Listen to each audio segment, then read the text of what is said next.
По повод Бадник предгласот на Христовото раѓање, во соборниот храм Свети Кирил и Методи во Тетово, света литургија отслужи неговото високо преосвештенство, митрополитот Тетовско-гостиварски господин Јосиф, во сослужение на свештенослужители од Тетовското архирејско наместништво.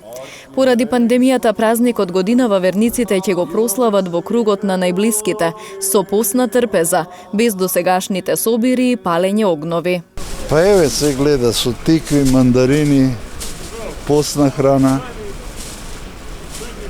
уже друштво, пошто нема собиранки и тоа. Ќе се почитуваат ли мерките вечерва? Па ја би требало, ако е уште за овие мерки, можда уште некој месец, треба да се издржи. Па од све помалу. Гравче, сармиче, рипче, еве тиква, све помалу, така. Сега сме во време на пандемија, ќе се почитуваат ли протоколите да не се пали оган надвор, да не се... Не знам тоа, ја не идам на тоа, на палење оган. Дома ќе седиме. Така?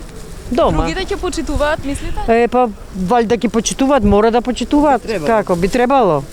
Во домашна атмосфера, годинава малу поразлично од други години, тоа е. За Тетово е карактеристично собирањето и огновите, дали ќе се почитуваат мерките? Останува да видиме. Годинава ќе изостане и познатиот тетовски маскенбал, а за да се почитуваат препораките. Истиот може да се одржи и виртуелно, вели Дарко Гавровски, кој со години на социјалните мрежи објавува слики на маскирани граѓани. Тетово од секогаш било познато, особено по неговиот бадникарски маскенбал, или кај тетовчани познато како бадња баба. Уште од најстаро време децата се маскирале за бадник вечерта, за разлика од други градови каде што за Коледе, са бајлето, овде вечерта пред Божиќ се маскирале. И тоа со годиништа траело, 90-тите почнува масовно и по кафичиве да се организира, младите да се маскираат.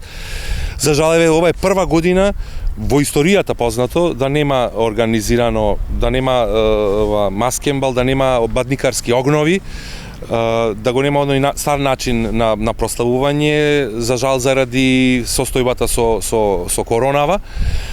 Но сепак верувам дека голем број, веќе имам и најави, голем број на млади луѓе, деца веќе ги маскираат и ќе одат најверојатно или до најблиските или дома колку да се сликаат.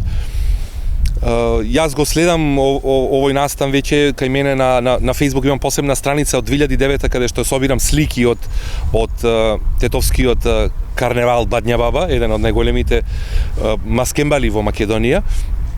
И оваа година верувам дека пак ќе биде наполнет албумот си со 2021 со слики барем од најхрабрите, оние кои ќе се маскираат, за да ставиме слики, за да го направиме барем виртуелен овој маскенбал, да се видиме барем на Facebook ако не можеме во живо. Ќе се почитуваат ли мерките кои што ги предвидуваат здравствените власти? Дали ќе се палат огнови, ќе се групираат луѓето како досега? Па луѓето се веќе доволно уплашени од коронава, доволно веруваат во короната, така да годинава верувам дека ќе изостанат и бадникарските огнови и маскирањето и групирањето и по најавите дека ќе има спречување на собирања.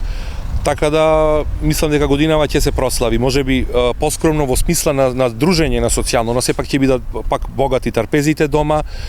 Можеби ќе се свртиме кај оној исконски начин на славење на Бадник, да бидеме дома. Можеби па претходно со маскенбалот растрчани во маскирањето, не го ценевме бадниковата вечера. Сега ќе бидеме сите дома и на потопол начин во кругот на семејството ќе го прославиме како што треба пак. Наместо бадниковата поворка пак беа поставени 2 пештери во градот, во кои е изобразено рождеството Христово, на кои со почитување на мерките децата оставаа креативни честитки со молитви кон Господ Исус Христос.